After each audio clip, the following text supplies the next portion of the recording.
ಎಲ್ಲರಿಗೂ ನಮಸ್ಕಾರ. ನಾನು ಆಂಗ್ರಿ ಸುಂದರರಾಜನ್. ಇವತ್ತೊಂದು ವಿಷಯ ಮಾತಾಡೋಣ, ಡಿಸ್ಕಸ್ ಮಾಡೋಣ. ಏನಂದರೆ, ಇವಾಗ ಯಾತ್ರೆಗಳಿಗೆ ಹೋಗ್ತೀವಿ ನಾವು. ಕಾಶಿ ಯಾತ್ರೆ ಹೋಗ್ತೀವಿ. ಕಾಶಿ, ಅಯೋಧ್ಯ, ಗಯಾ, ತ್ರಿವೇಣಿ ಸಂಗಮ ಎಲ್ಲ ಹೋಗ್ತೀವಿ.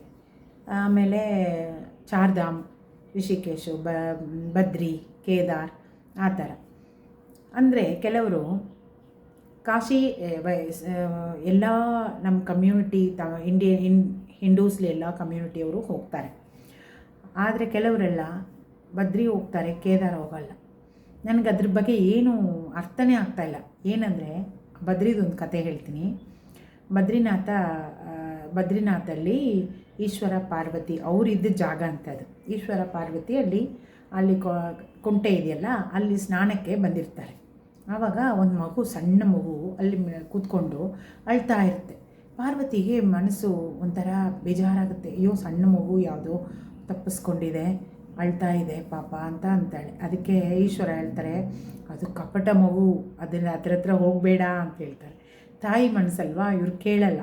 ಇವ್ರು ಹೋಗ್ಬಿಟ್ಟು ಮಗುನ ಎತ್ತಿ ಅದಕ್ಕೆ ಏನು ಬೇಕೋ ಕೊಟ್ಟು ಅದನ್ನು ಮುದ್ದಿಸಿ ಎಲ್ಲ ಮಾಡ್ತಾರೆ. ಆ ಮಗು ಹೇಳುತ್ತೆ, ನಾನು ಒಳಗಡೆ ಹೋಗಿ ಕೂತ್ಕೊಳ್ಳ ಅಂತ ಹೇಳುತ್ತೆ. ಅಲ್ಲಿ ಒಳಗಡೆ ಅವರು ದೇವಸ್ಥಾನ, ಅದು ಅವ್ರ ಮನೆ ಅಲ್ವಾ, ಒಳಗಡೆ ಹೋಗಿ ಕೂತ್ಕೊಳ್ಳ. ಸರಿ, ನೀನು ಹೋಗಿ ಒಳಗಡೆ ಕೂತ್ಕೊಂಡು ನಾವೆಲ್ಲ ಮುಗಿಸ್ಕೊಂಡು ಬರ್ತೀವಿ ಅಂತೆ. ಈ ಮಗು ಏನು ಮಾಡುತ್ತೆ, ಹೋಗಿ ಒಳಗಡೆ ಬಾಗಿಲು ಹಾಕ್ಕೊಂಡ್ಬಿಡುತ್ತೆ. ಬಾಗಿಲೇ ತೆಗಿಯಲ್ಲ. ಇವರು ಸ್ನಾನ ಮಾಡಿಕೊಂಡು ಬರ್ತಾರೆ, ಬಾಗಿಲು ತಟ್ಟಿದ್ರೆ ತೆಗಿಯೋದೇ ಇಲ್ಲ.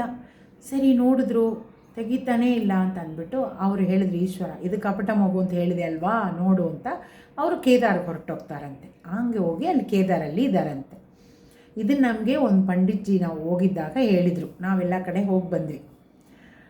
ಇದು ಯಾಕೆ ಅಂತ ನನಗೆ ಮನಸ್ಸಲ್ಲೇ ಆಗಲಿಲ್ಲ. ನನಗೇನು ಭೇದ ಇಲ್ಲ, ನಾನು ಎಲ್ಲ ದೇವಸ್ಥಾನಗಳಿಗೂ ಹೋಗ್ತೀನಿ, ಶಬರಿಮಲೆಗೂ ಹೋಗಿದ್ದೀನಿ, ಎಲ್ಲ ಕಡೆನೂ ಹೋಗ್ತೀನಿ.